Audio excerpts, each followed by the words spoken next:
Olá, pessoal. Estamos contentes de estar com vocês mais uma semana e separei para hoje um tema bem, assim, complexo. Essa é a verdade. É um assunto que as pessoas não gostam muito de falar sobre esse assunto porque incomoda. É uma coisa que é um tema difícil de ser falado, não no sentido de conteúdo, também de conteúdo, mas no sentido de incomodar muito as pessoas, né? Quem tem um esquizofrênico, ou tem um esquizotípico, ou convive com alguém que é portador da esquizofrenia, tem muita dificuldade de convivência, de relacionamento.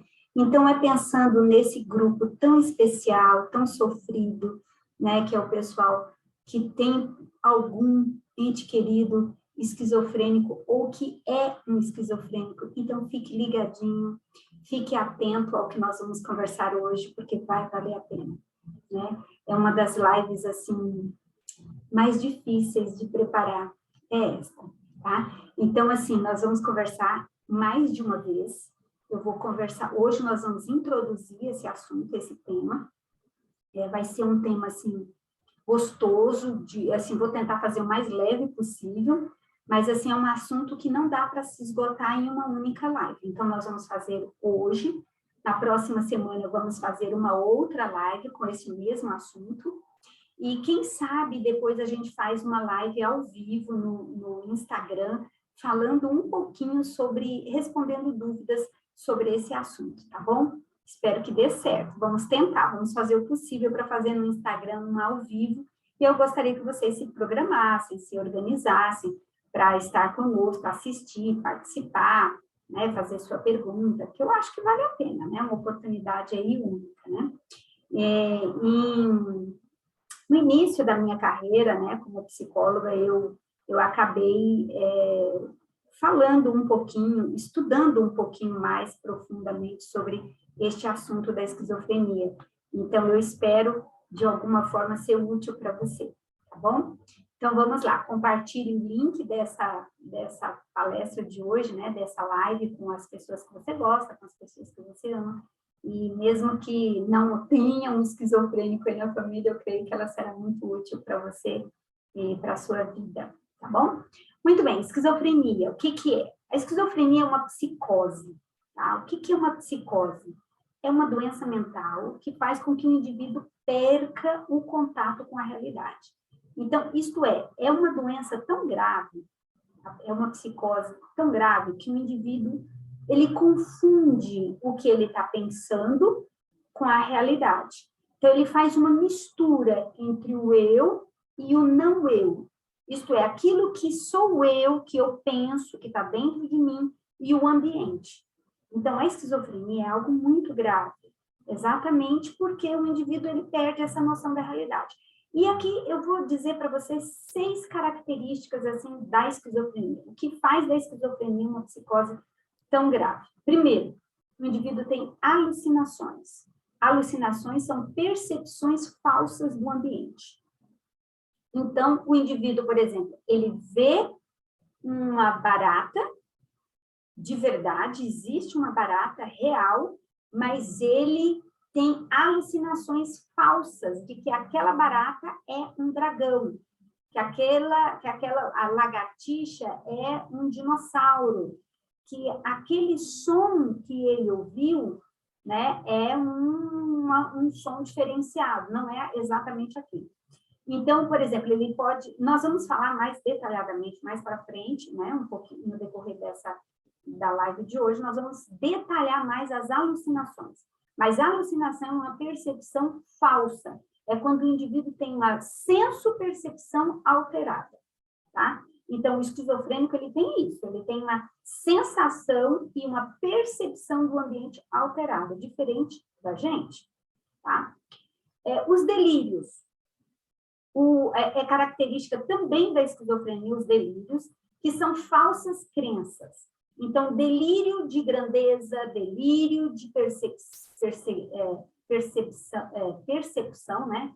De pessoas que estão perseguindo, delírios de, sabe, da realidade, de valor, são vários, nós vamos detalhar esses delírios também.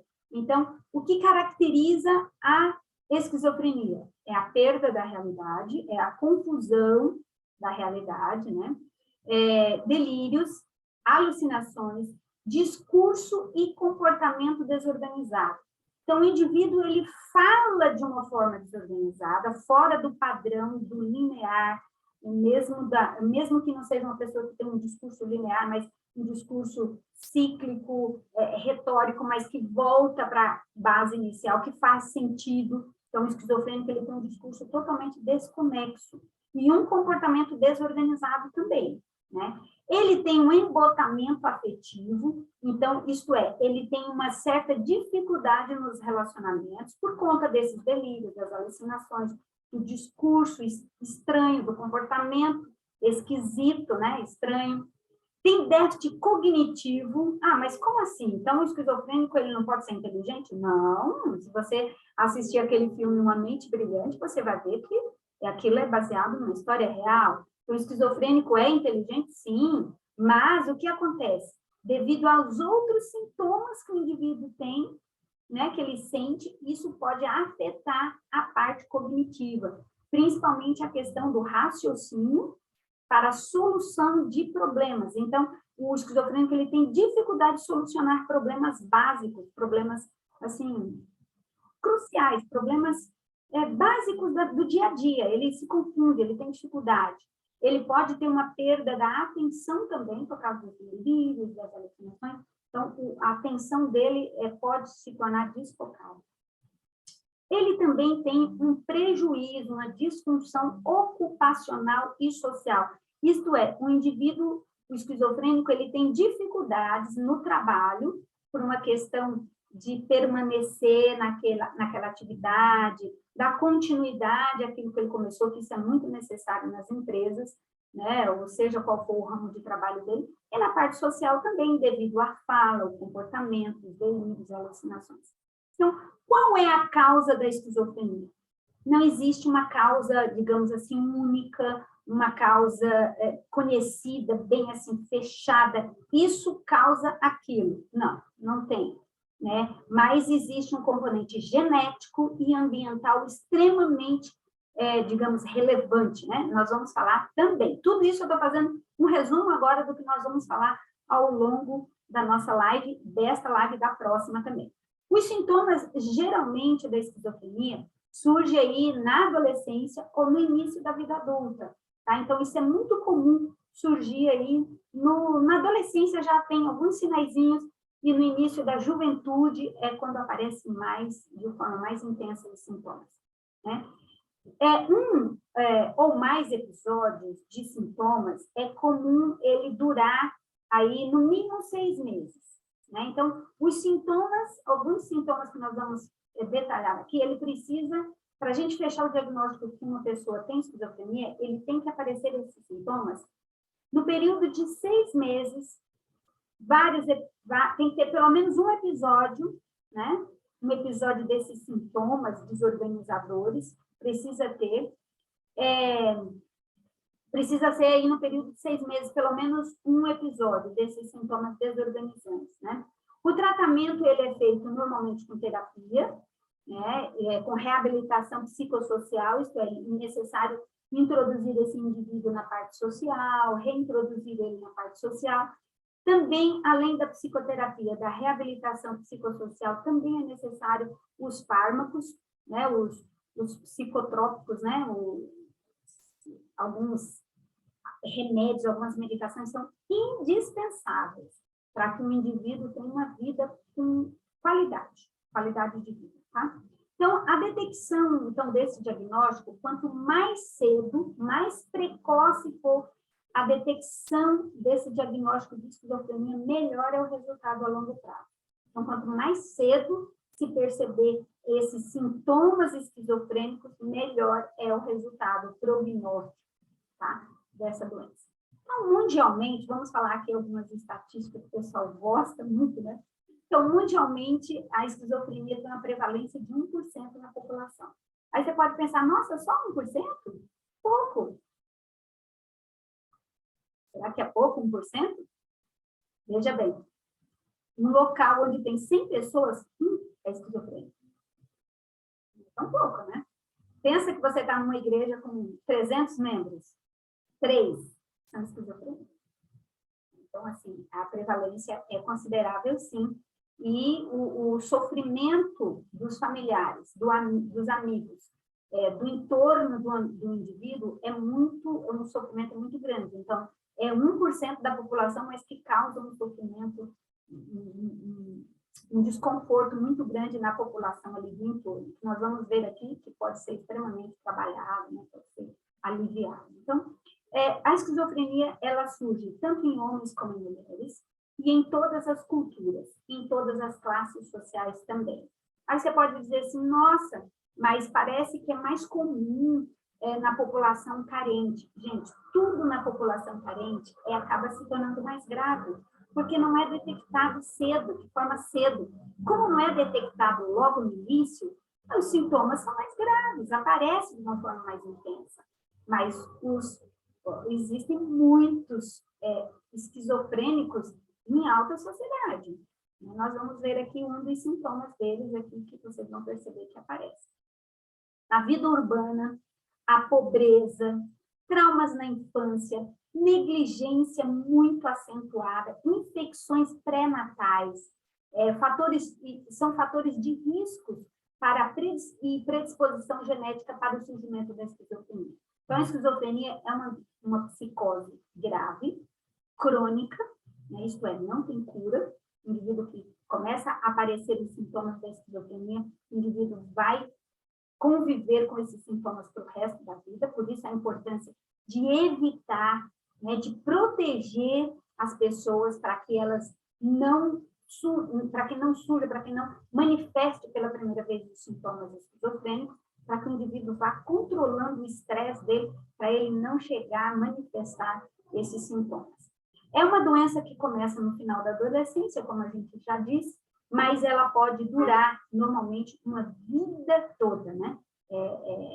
Com prejuízos psicossociais muito grandes ao longo da vida do indivíduo, né? Eu gosto de dizer, eu tive um professor, né, que ele dizia, né, não sou eu, ele que diz, né, o professor Luiz Carlos Gato, ele dizia assim, há um prejuízo. Então, o indivíduo, quando ele tem esquizofrenia, há um prejuízo. Então, há um prejuízo em quê? No social, no relacional, na comunicação, né, na interação psicossocial. Há um prejuízo na autoestima, na segurança do indivíduo, no pensamento, né, no pensamento não se torna mais tão linear, né? Então, assim, é interessante isso aí, né? 40% dos homens têm um primeiro episódio antes dos 20 anos de idade. Então, se um indivíduo se torna esquizofrênico, digamos assim, ele é um esquizofrênico com 40 anos, o primeiro episódio desorganizador de psicose dele surgiu antes dos 20 anos. Na maioria das vezes, ninguém liga, ninguém se preocupa, ninguém trata, então esse indivíduo só vai agravando, os sintomas vão se cristalizando, vão surgindo novos sintomas, vai amarrando um sintoma com outro sintoma, e aí o que acontece? O indivíduo, quando chega aos 40 anos, 45 anos, né, ele já tem sintomas bem graves, né, bem assim, enraizados, né? Por isso aí fique atento. Homens, 40% dos homens esquizofrênicos tiveram o primeiro episódio antes dos 20 anos.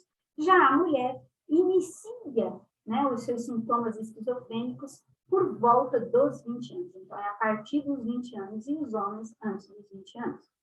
É raro a esquizofrenia na infância, mas eu tive a tristeza, né, digamos assim, eu me incomodei, foi desconfortante, foi triste, né, conviver com uma criança esquizofrênica. Eu atendi uma criança esquizofrênica, isso foi em São Paulo, ali na zona norte da capital, e eu atendi essa garotinha, ela tinha por volta de 8 anos, 8, 9 anos na época, e ela tinha sintomas esquizofrênicos, ela tinha delírios e alucinações. Então, ela tinha visuais, auditivos, né, pensamentos intrusivos, Foi realmente muito triste acompanhar o caso daquela garotinha, mas também foi bom perceber o quanto o tratamento, a terapia aliviou os sintomas, diminuiu os sintomas e fez com que ela tivesse mais qualidade de vida. Então, a esperança, viu? Mas é raro, tá? É raro a esquizofrenia na infância, né? Bem raro. Bom, a etiologia da esquizofrenia, isto é, como ela surge, né? Qual é a base, o que causa a esquizofrenia? Como eu já falei no início, não tem uma causa específica, né? É um pouco desconhecida. Mas nós podemos considerar que existe uma base biológica muito, assim, considerável para a esquizofrenia, mais do que outras doenças mentais. Né? Essa psicose, ela tem uma base biológica bem considerável. Primeiro, alterações na estrutura do cérebro. Então, o cérebro do esquizofrênico, ele é diferente, é um pouco diferente. Olha só o que eu encontrei em uma pesquisa feita aí em algumas universidades. O ventrículo cerebral é aumentado, afinamento do córtex, menor tamanho do hipocampo anterior e de outras regiões do cérebro. Então, a estrutura física do cérebro, ela é um pouco alterada do esquizofrênico.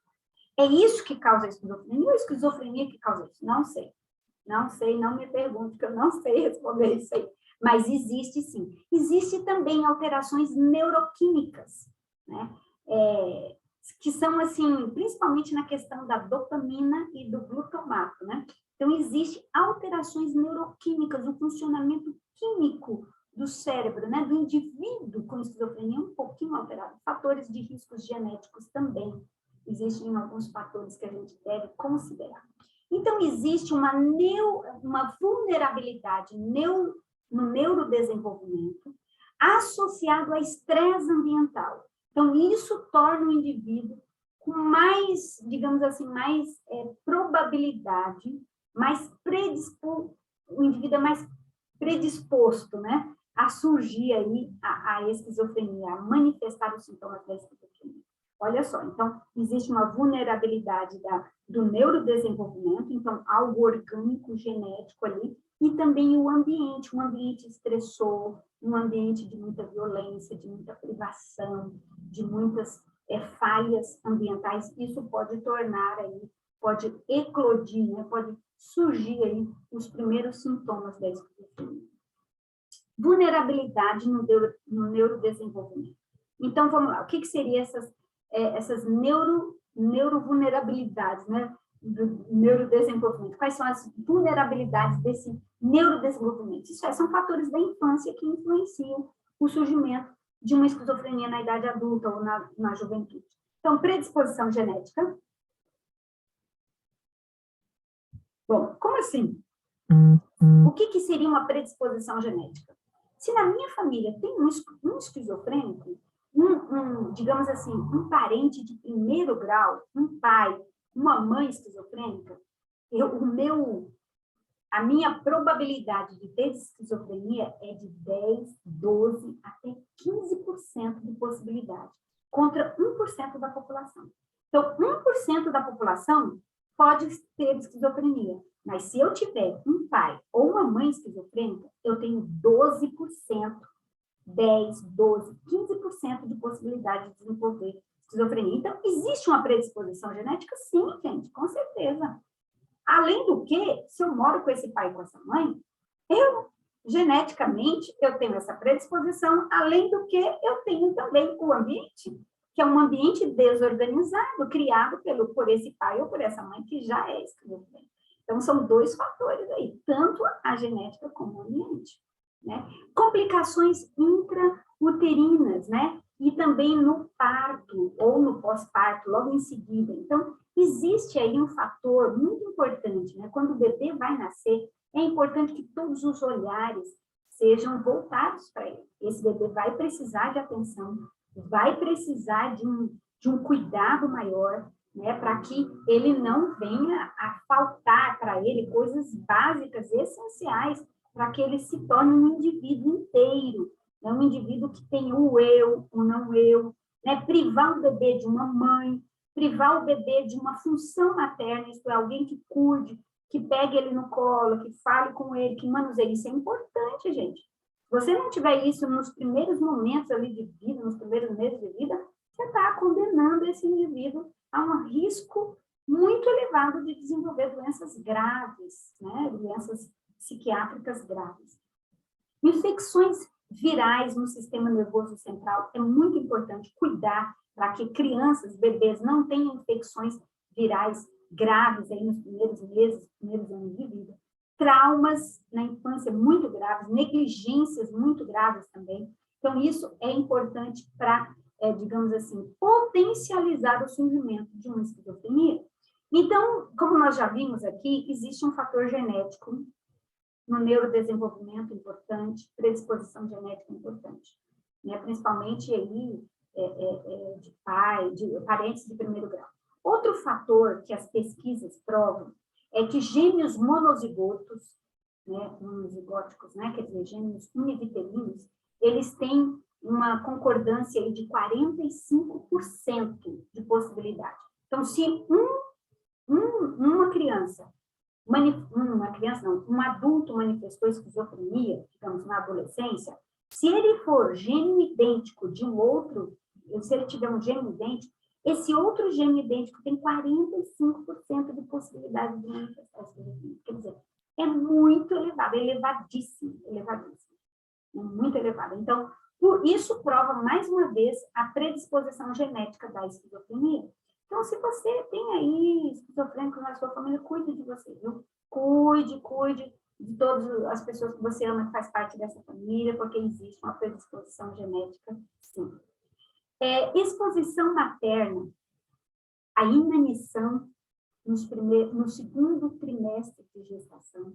Então, isso também pode agravar. Então, mães que passam por muita privação de alimento, né, ou de, digamos assim, nutrientes, né, necessários, vitaminas necessárias no segundo trimestre de gestação, também pode predispor o seu bebê a ter doenças, a psicoses graves, né?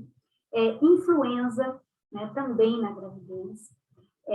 O bebê nascer com menos de 2 quilos, 2,2 kg, né, também é um fator que pode também agravar mais. Gente, nada é causa e efeito, não é lógico, mas predispõe o bebê. Um bebê frágil, um bebê muito pequeno, muito, digamos assim, com uma imunidade baixa, incompatibilidade de RH na segunda gestação, hipóxia também, que é a falta de oxigênio no bebê, também eleva o risco. Não estou dizendo que isso vai, toda criança que tem falta de oxigênio, que tem hipóxia no nascimento, pode ser esquizofrenia. Não. Aumenta, sim, o risco. Se houver já um fator genético, se o ambiente for todo desorganizado, entende? São vários fatores juntos que podem contribuir para esse indivíduo. Estressores ambientais. Isso aqui, gente, o estresse ambiental, ele é importantíssimo para o surgimento das doenças mentais. Não é só esquizofrenia. Qualquer outra doença. Depressão, ansiedade, fobia, toque. Então, o ambiente é muito importante. E o ambiente, ele pode desencadear o surgimento. Se o ambiente for bem preservado, mesmo que o indivíduo tenha um fator genético, mas se ele for bem preservado, um ambiente bem saudável, um ambiente acolhedor, um ambiente amoroso, pais atenciosos, então, dificilmente esse indivíduo vai ser esquizofrênico. A possibilidade é mínima, né? Outro fator estressor, né, do ambiente seria os farmacológicos, né? Estressores farmacológicos. Isto é, indivíduos que fazem uso de substâncias psicoativas. Então, indivíduos que usam maconha, especialmente a maconha. Tem várias pesquisas que provam, né, o perigo da maconha para o surgimento da esquizofrenia. Então, eu já visitei hospitais psiquiátricos em Campo da Rocha, já visitei o Hospital Dia, né, também, e percebi que indivíduos que têm esquizofrenia, muitos deles usaram maconha, crack, cocaína, né, fazem uso abusivo de substâncias psicoativas. Gente, isso é muito grave. Quem tem, sei lá, uma genética, uma predisposição mínima à esquizofrenia, jamais deveria experimentar qualquer droga estimulante ou depressora. Não importa se ela é da linha aí do crack, da cocaína ou se ela é mais depressora como a maconha. Não importa, qualquer um, se é parasimpático ou simpático, não importa. Não deve fazer uso, não deve fazer uso. Outro fator estressor que considerado é o social. Então, por exemplo, um desemprego, pobreza, né, uma violência, um sequestro muito grande, um cárcere privado, né, um cárcere privar alguém de contatos sociais, né, sair, por exemplo, perder um título, perder, por exemplo, entrar na faculdade, né, ou romper um relacionamento amoroso, ou entrar nas Forças Armadas, né? Muito comum jovens que vão para o Exército e entram ali num ritmo tão alucinante, acelerado, eles podem começar a manifestar alguns sintomas assim desorganizadores, né? Por causa da disciplina, da rotina, né? Às vezes são indivíduos que têm uma vida anterior a esse esquema, né? Muito liberal, e aí quando entra nas Forças Armadas, eles acabam sofrendo aí bastante, né? Estressores também ambientais, como mudanças, né? Mudança de cidade, mudança de país, né? Sei lá, uma doença, início de uma doença muito grave, então, por exemplo, o surgimento de um câncer na família, ou mesmo na pessoa, o indivíduo fica tão desorganizado que ele pode começar a manifestar alguns sintomas desorganizadores, né, da senso-percepção, né, tá? Então, os fatores ambientais são importantes. A gente falou, então, do neurodesenvolvimento, que é super importante, os fatores ambientais também. Então, quando a gente vai tratar, por exemplo, um paciente com esquizofrenia, é importante ver qual é o suporte psicossocial desse indivíduo, né? Quem são quem é a rede de apoio dele, né? Se ele frequenta uma igreja, se ele frequenta um clube, se ele tem amigos, tudo isso vai ajudar bastante, né? Digamos assim, vai ajudar esse indivíduo a diminuir a manifestação dos sintomas ou exacerbar os sintomas, né? Se o indivíduo também ele tem uma estrutura psíquica, né, digamos assim, ele tem uma personalidade de enfrentamento, uma personalidade de enfrentar as situações, de questionar, ele tem, digamos assim, é melhor para ele, né? Ele sai melhor nos sintomas, né? Se ele usa os antipsicóticos ou não, de forma regular, isso também vai ajudar no prognóstico dele, né? Quer dizer, vai ajudar a manter esses sintomas, né? A controlar os sintomas ou exacerbar os sintomas. Então, vamos lá. Sinais e sintomas da esquizofrenia. Então, a esquizofrenia, como eu já falei, é uma doença crônica, né? Que ela, embora tenha uma duração muito grande, essa duração é, digamos assim, crônica, né? Da doença, os sintomas podem, digamos, aparecer de uma forma mais intensa e depois de uma forma mais controlada. Então, varia, né, principalmente em mulheres, tem a questão dos hormônios, né? Mulher é um ser de outro planeta. Eu costumo dizer, mulher é muito especial. Nada é fácil, né, na vida de uma mulher. Mulher não é fácil, por causa dos hormônios. O homem, ele é mais linear, né? O homem mais linear, o funcionamento do homem é mais linear. Então, gente, os sintomas da esquizofrenia, né, os primeiros sintomas psicóticos, eles surgem aí entre 12, 24, 25 anos, né? O surgimento normalmente é no final da adolescência e início da vida adulta, né?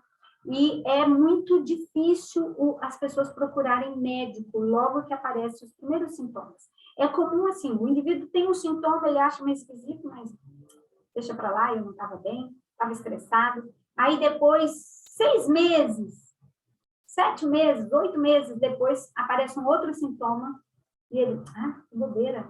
Aí depois, 1 ano e meio, por exemplo, depois do primeiro sintoma aparece novamente outra vez, e aí ele só vai procurar o médico, às vezes 1 ano depois, 2 anos depois que apareceu o primeiro sintoma. E isso não é legal, porque acaba agravando. Isso tem mudado, tá? Tem mudado. Eu me lembro que quando eu comecei a atender, há muitos anos atrás, né, no consultório ali na Zona Norte de São Paulo, né? Os meus pacientes aí de São Paulo sabem muito bem disso. Quando eu comecei ali, a gente via pouco Quando a gente pegava alguém esquizofrênico, a pessoa estava com sintomas bem impregnados, assim, uma situação bem grave. Por quê? Porque não buscava ajuda. Hoje em dia, com a internet, com as lives, né, com acesso à informação pela internet, as pessoas procuram uma ajuda mais cedo. Então, esse negócio de procurar uma ajuda com 1 ano, 2 anos depois que apareceu os primeiros sintomas, isso já está mais, digamos assim, sendo substituído, né? As pessoas estão mais ligadinhas, né, mais atentas, né? Então, a esquizofrenia, ela compromete a capacidade de executar, né, as funções cognitivas e motoras complexas. Então, o indivíduo esquizofrênico, ele é inteligente, mas o funcionamento da cognição dele, do raciocínio dele muda com a doença. Questões motoras mais complexas, né?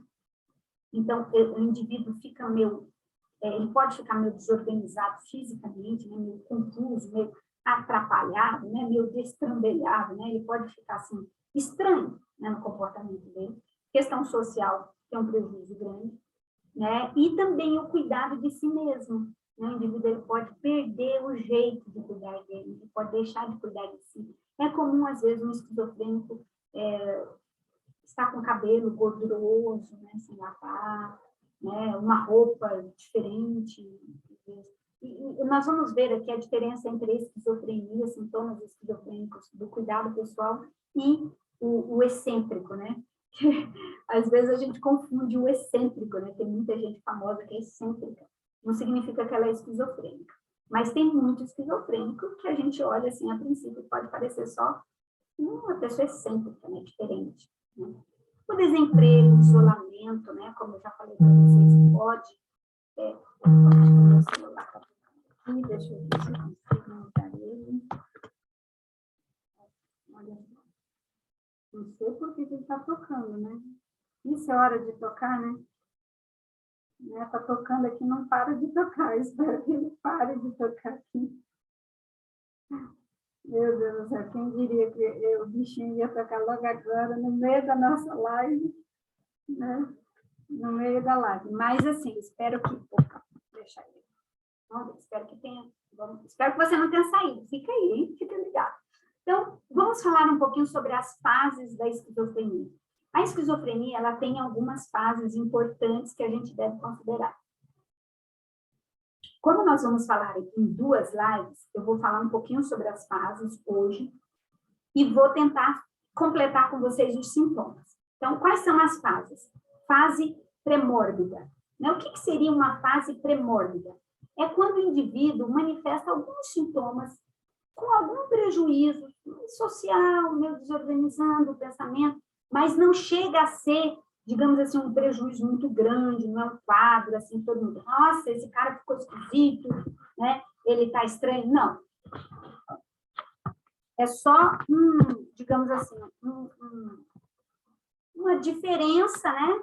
Uma diferença, mas ele muda o comportamento dele, o jeito dele ser, mas não chega a ser algo muito grave. Ele pode ter até um prejuízo na compreensão, no raciocínio de algumas coisas. Ele sente que ele está diferente, o jeito dele entender as coisas, mas ainda não, a gente não pode considerar que é uma doença grave, né? Ainda. Depois tem a fase prodômica, né? O que seria prodômico, né? Ou prodômica? Fase prodômica mais avançada é o título que a gente dá para um período pré-existente antes da doença, antes de você fechar o quadro de uma doença. Então, antes de você fechar o quadro de uma doença, existe a fase predômica daquela doença. No caso, a esquizofrenia tem uma fase bem assim característica, né? O indivíduo pode se isolar, né? Ele tem assim alguns pensamentos esquisitos. Ele começa a perceber que o pensamento dele está estranho, né? Ele sempre pensou de um jeito, agora ele está com um pensamento diferente, ele vê as coisas de um jeito diferente. Né? Eu atendi uma paciente, não vou falar o nome dela, tá? Mas assim, ela estava no surto psicótico quando ela me procurou, em São Paulo, ali tinha uma consultória ali, uma clínica ali, e nesse período que ela me procurou, ela falou assim, Gilma, eu olho para as plantas e elas brilham e se mexem como se fossem bolinhas de luzes.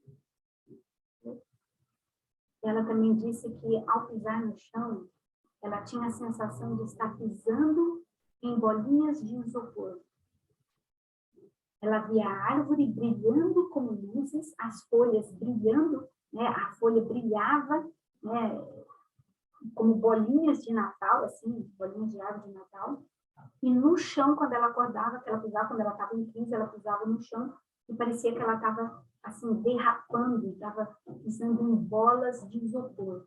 Então, vocês imaginam a angústia que é. E ela teve isso e falou assim, isso é bobeira, isso é porque eu não estou bem, não dormi bem, estou muito cansada. Isso é uma fase prodômica, né? Essa fase prodômica é avançada nesse caso, né? Ela já tem alguns sintomas, a gente pode dizer que são subclínicos, no caso dela já era clínico, então ela já se afastou das pessoas, porque ela estava vendo coisas, ouvindo coisas, ela se isola, ela fica desconfiada, ela pode ficar irritada, tem pensamentos incomuns, pensamentos estranhos, né? Começa a pensar, por que essa árvore está brilhando? Né? As árvores não brilham, né? Então, assim, percebe? Distorções da percepção, então ela olhava, existia uma árvore, mas a percepção dela estava diferente, né? Então, assim, desorganizada. Então, essa é uma fase prodômica avançada, no caso. Existe também a fase precoce da psicose, né? No esquizofrênico, então, caracteriza pelos sintomas invasivos e inversos. Então, o indivíduo sente os sintomas entrando nele, né? E ele fica extremamente incomodado com isso. Então, essa é uma fase bem considerável. É importante essa fase precoce da psicose. Existe depois a fase intermediária, que é um período em que os sintomas são variáveis e contínuos. Então, o indivíduo tem, digamos assim, ele tem vários sintomas, mas esses sintomas são contínuos, quer dizer, ele não diminui, ele é constante, né? Digamos assim, é como se tivesse um platô de sintomas. E pode piorar muito nessa fase, na fase intermediária da psicose, né, da esquizofrenia, o déficit funcional. Então, o indivíduo, como ele tem vários sintomas, e esses sintomas são contínuos, não diminui, o que acontece com ele? Ele começa a se afastar, ele tem um funcionamento prejudicado, tanto no trabalho como nos relacionamentos. Né? Porque ele tem que aprender a conviver com aqueles sintomas, são muito desconfortáveis, né? E outra fase, a quinta fase da esquizofrenia, é a fase tardia do transtorno. Então, embora haja um padrão, né, no transtorno, os sintomas ainda são variáveis, quer dizer, não diminuíram ainda, isso incapacita e prejudica o funcionamento desse indivíduo no ambiente social. Muito bem, eu agora quero manifestar para vocês, apresentar para vocês, as categorias dos sintomas da esquizofrenia. Existem duas categorias, os sintomas negativos e os sintomas positivos da esquizofrenia. E eu vou encerrar com os sintomas. São muitos sintomas. Então, eu vou terminar com os sintomas e na próxima semana a gente vai dar continuidade aí, no caso, as próximas, né, digamos assim, a próxima live que a gente vai dar continuidade sobre falar sobre tratamento, sobre diagnóstico, prognóstico, né? Vamos falar sobre esquizofrenia na infância, vamos dar continuidade ao tema, que é um tema bem interessante. Então, vamos lá, sintomas da esquizofrenia, né? Da psicose, dessa psicose. Então, sintomas negativos. Negativo não é... Sintomas negativos e positivos, os dois são ruins.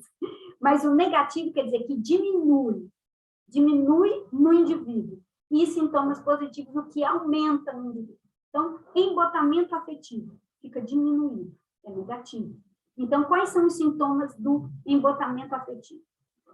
Expressão facial é inalterada. Então, o indivíduo fala, nossa, eu estou tão feliz hoje.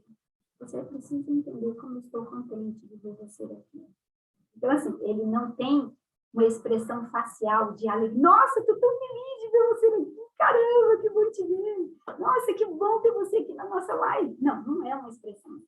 É uma expressão inalterada, né? Ele fala coisa triste, coisa feliz, não muda, né? Diminuição dos movimentos espontâneos, então o indivíduo não fala com a mão, com o corpo, ele fica parado, né? Ele fala, então ele não tem expressão facial e nem movimentos espontâneos. Pobreza de gestos, então o indivíduo que gesticulava muito, ele passa a não gesticular nada.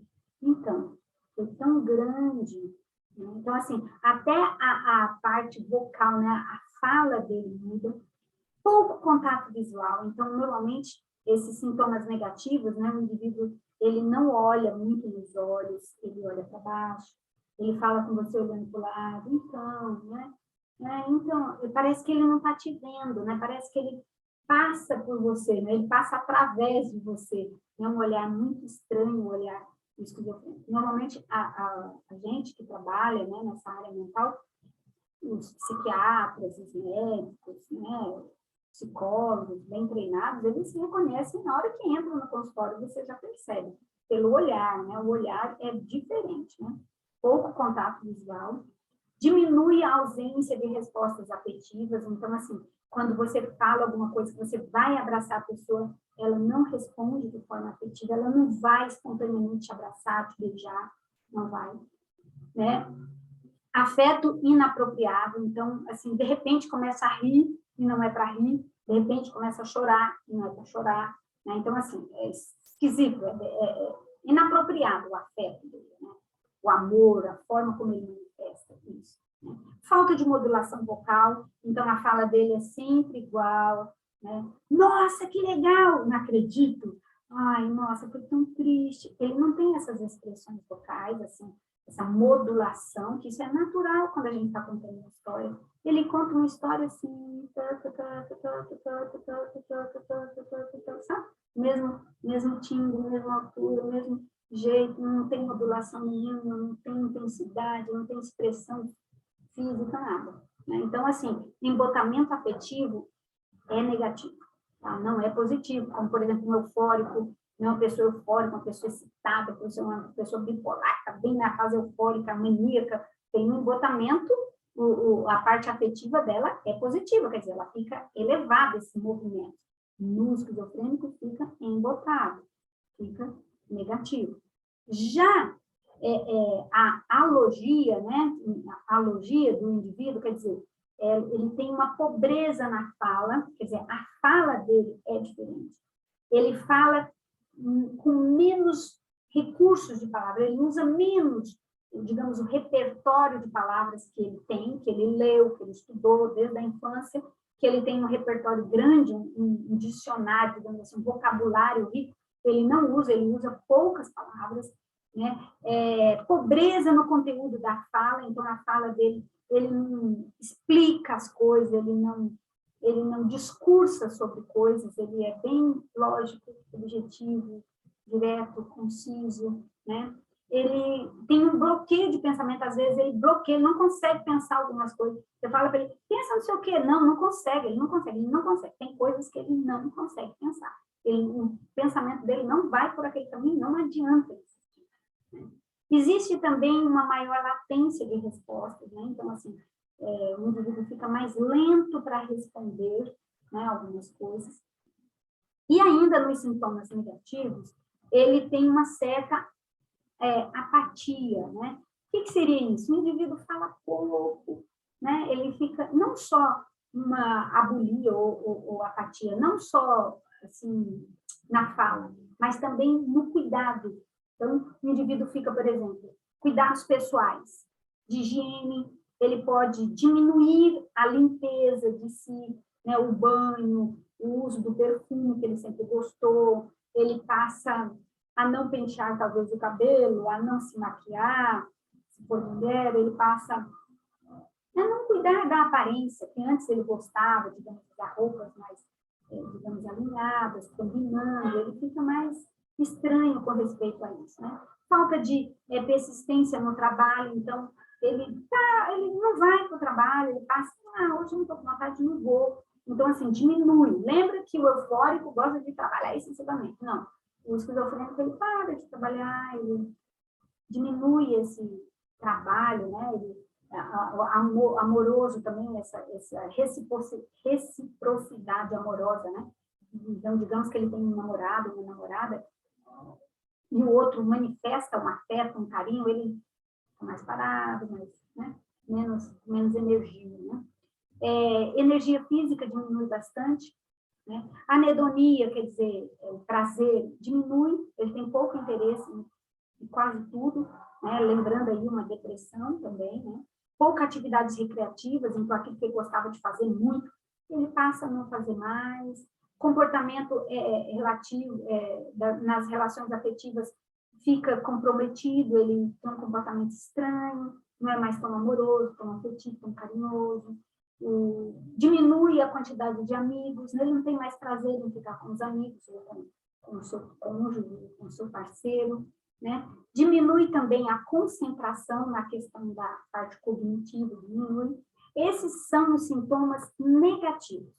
Os sintomas positivos são extremamente perturbadores, né? São, assim, incomodam muito, mais do que os sintomas negativos, né? Eu diria. Por quê? Vocês vão entender por quê. Primeiro, as alucinações. Então, a esquizofrenia é uma psicose marcada pelas alucinações e os delírios. Então, alucinações auditivas, o indivíduo começa a ouvir vozes que fazem comentários, vozes que dão ordens, vozes que conversam entre si. Eu já vi indivíduos que ouvem vozes e vê vozes fora dele, fora da cabeça, vê fora. Duas pessoas conversando. Então, ele tem alucinações visuais e auditivas. Ele vê pessoas conversando ao lado dele e conversando entre si. Às vezes, essas vozes falam para ele: você é isso, você é aquilo, depreciando, xingando, humilhando, né? Vozes imperativas: você tem que fazer tal coisa, você tem que fazer tal. Então, este é o perigo. As alucinações, se elas não forem controladas, o indivíduo pode ouvir vozes imperativas mandando o indivíduo, digamos, se jogar de um lugar ou fazer algo, uma violência contra alguém. Então, aí, gente, é neste momento em que a esquizofrenia pode ser perigosa. Nós vamos ver na semana que vem a questão da violência e a esquizofrenia. Vocês vão ver que existe uma relação. Nós vamos estudar um pouquinho sobre isso. Então, vamos lá. As alucinações auditivas, vozes dentro da pessoa, fora da pessoa, vozes mandando, vozes imperativas, né, mandando, vozes conversando entre si, aquele monte de gente conversando na cabeça dele, né? Então isso é perturbador. Alucinações somáticas, né? Então sentir coisas no corpo, coisas entrando no corpo. Eu sinto que eu tenho um chip, eu sinto que eu fui operada, eu sinto que tiraram o meu fígado, o meu rim.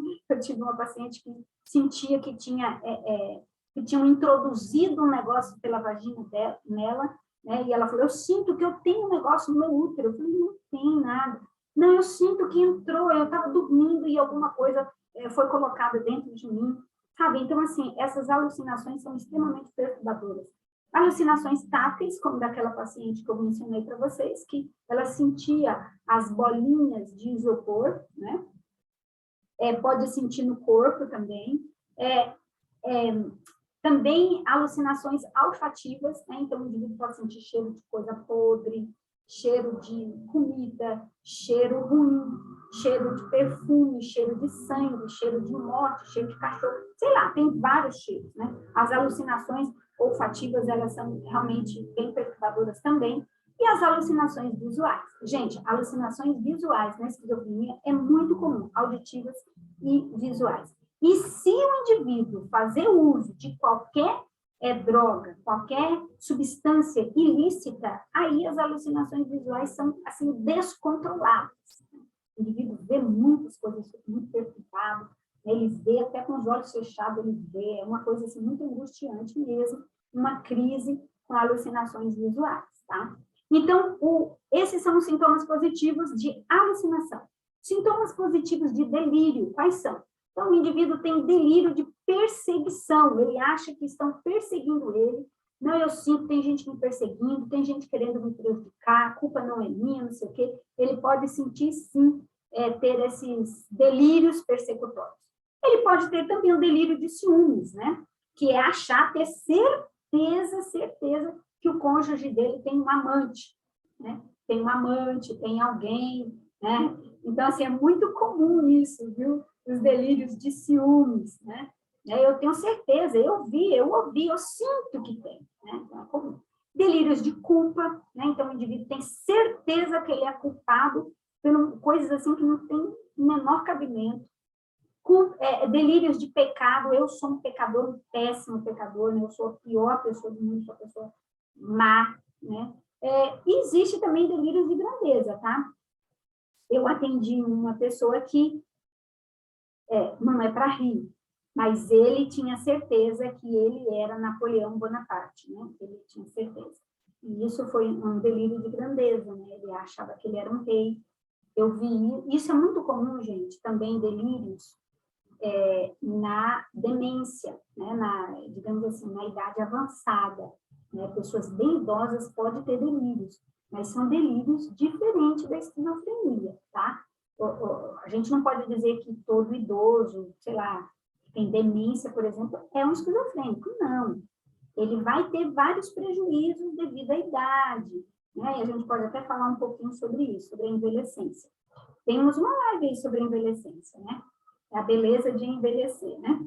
De amadurecer. Mas, assim, não é nesse sentido. O delírio de grandeza é um indivíduo que ele tem certeza que ele é um rei, que ele é uma rainha, que ele é o presidente, sabe? Ele tem delírio, que ele é médico, sabe? Delírios de grandeza, né? Que ele é importante, que ele é um ser de um outro planeta, né? Que ele veio no outro planeta para salvar a humanidade. E tem esses delírios de grandeza também. Um general, né? Um comandante. Eu atendi, eu vi, né? Conversei com uma pessoa, não dei continuidade no atendimento, mas eu vi uma pessoa que ele achava que ele era Napoleão Bonaparte, ele tinha certeza, ele falava com muita segurança, e ele entendia bastante do assunto. Assim, eu fui ler, eu falava muita coisa de Napoleão Bonaparte que eu nem sabia. Então, assim, um delírio de grandeza. Delírios religiosos também, o indivíduo só fala de apocalipse, ele é viciado em alguns temas, em algumas coisas, só fala de religião, um conteúdo bem focado, né? Então, assim, o discurso dele é empobrecido no sentido de falar só de uma única coisa. Delírios religiosos, de que ele é anjo, que ele viu um anjo, que ele viu Jesus, que ele faz parte da Trindade, que ele foi no céu, essas coisas, né? Delírios somáticos também, né? Então, o indivíduo começa a sentir no corpo alguma coisa, eu estou sentindo, né? Coisas no corpo dele, ele tem certeza que aconteceu algo com o corpo dele, que foi feita uma cirurgia nele, que não tem cicatriz, etc. E tal. E também delírios de referência. O que seria delírio de referência? Delírio de referência não é muito comum, mas é um delírio estranho, né? É quando o esquizofrênico ele elege uma coisa e deixa aquilo lá como importante. Então, digamos, eu tenho aqui uma plantinha, né? Está aqui a minha plantinha, ele elege essa plantinha como uma planta que é um remédio mágico, né? Que essa planta ela tem uma substância que vai salvar as pessoas do câncer, por exemplo. Então, assim, esse delírio, né, de referência, ele pode acontecer. Um remédio, né, ele pode eleger um objeto ou algo e dar para ela um valor extraordinário, descomunal, um valor desproporcional. Então, esses são sintomas de delírios. Então, nós falamos dos sintomas positivos de alucinação, de delírios. Agora, quais são os sintomas positivos de comportamento bizarro?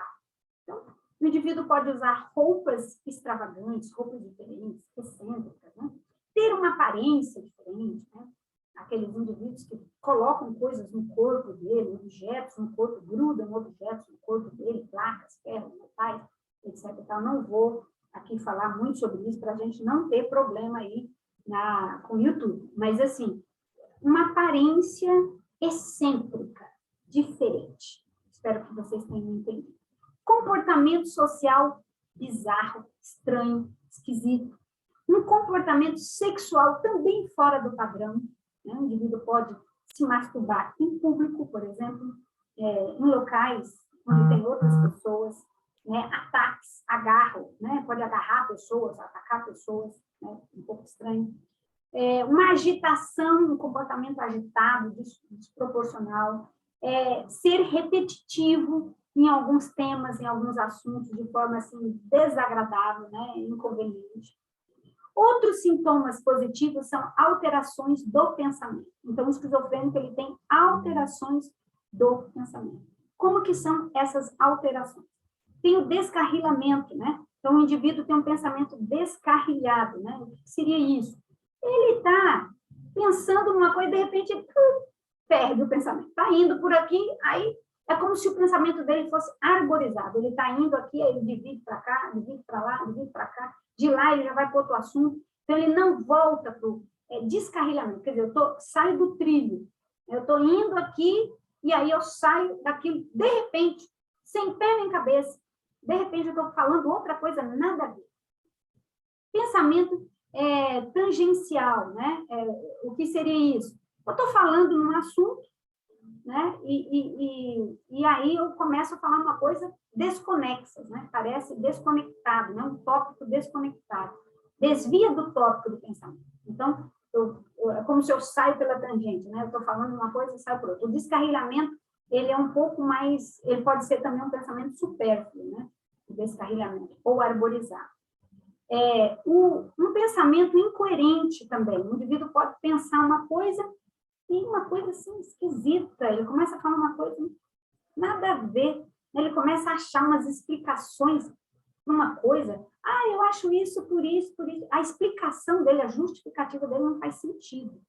Falta de lógica, um pensamento com falta de lógica. Aparentemente por falta de lógica, mas para ele existe uma lógica, né?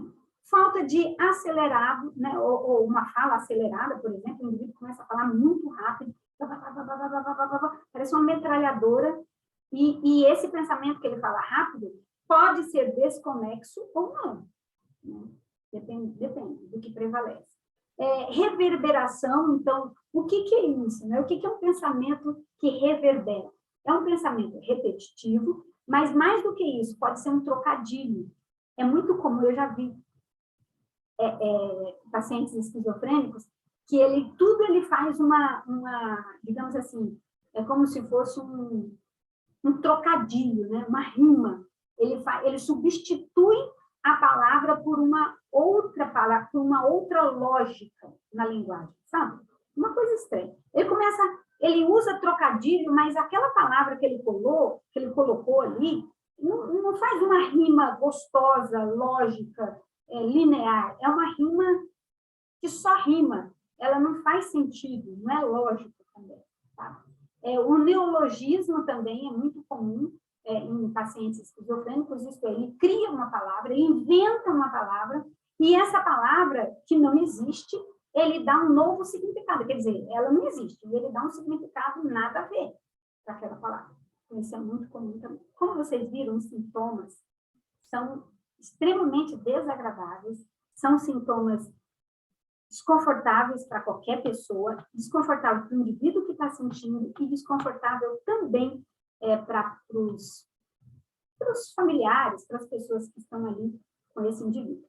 Então, nós vamos falar um pouquinho na semana que vem sobre o suicídio e a esquizofrenia, sobre a violência e a esquizofrenia, vamos falar um pouquinho sobre o diagnóstico diferenciado, o prognóstico da esquizofrenia, os fatores, né, de risco, né, associados à esquizofrenia e o tratamento.